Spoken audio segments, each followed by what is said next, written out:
السلام عليكم، مرحبا بكم في القناه تاعي. ان شاء الله تكونوا كامل بخير. وصفتنا لنهار اليوم هي اسهل غراتان بطاطا ممكن تعملوه، هو غراتان ادوفينوا بمقادير بسيطه، طريقه جد سهله ويجي بزاف بنين.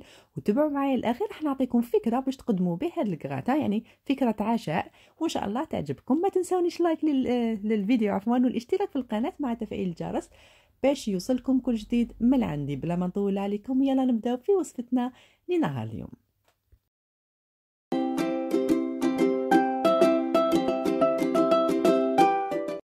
نبداو بسم الله. هنا عندي 3 حبات بطاطا كما راكم تشوفوا، فيها متوسط الحجم. راني راح نقشرها ونغسلها مليح كما راكم تشوفوا، راني غسلتها ونقطعوها شرائح رقيقه. الشرائح لازم تكون رقيقه، ما تكونش خشينه بزاف باش تسهل علينا عمليه يعني طيابها، ما طولناش بزاف. نكمل البطاطا تاعي كامل بنفس الطريقه كما قلت لكم، نقطعوها شرائح رقيقه هكذا. واش نديرو من بعد؟ نحطوها في بول، نشلوها مليح نعمروا البول تاعنا عفوا بالماء، ونخلوها تريح فيه لمده 10 دقائق، يعني 15 دقيقه ماشي بزاف. ونعاودوا لكم ونكملوا الوصفه ديالنا. هنا نجيبوا كاسرونه، من الاحسن ما تكونش لصيقه باش ما تلصقناش البطاطا تاعنا. نحطوا كاس تاع الكريمه مع كاس تاع الحليب، يعني المقدار تاع الكريمه هو نفس المقدار تاع الحليب. نحطوا شويه تاع الملح، شويه تاع الثوم المجفف، ونحطوا الاعشاب. اي اعشاب عندكم جافه حطوها، راح تعطي بنه هايله بزاف. ونزيدوا شويه تاع الفلفل الاسود. نخلطوا كامل هاد التوابل مع الكريمه والحليب تاعنا، ونحطوهم فوق نار متوسطه، ما لازمش تكون عاليه بزاف باش ما تشدلكمش من تحت وتنحرق وراح تطلق واحد الذوق ماشي بنين. متوسطه، وخلوها تغلي بالعقل. هكا نحركها في كل مره. واش راح ندير؟ راح نخليها حتى تبدا تغلي لنا.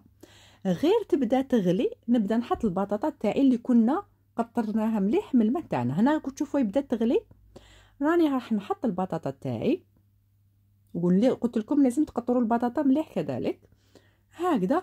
بعد ما نحط البطاطا تاعي راح نخليها طيب لنا لمده 10 دقائق، ما راح تحتاج وقت كبير لانها راح تطيب فوق الفرن وداخل الفرن. هكذا نخلوها 10 دقائق. هنا مرات 10 دقائق هي عقدت لنا شويه كما راكم تشوفوا، مسح مازال فيها الصوص.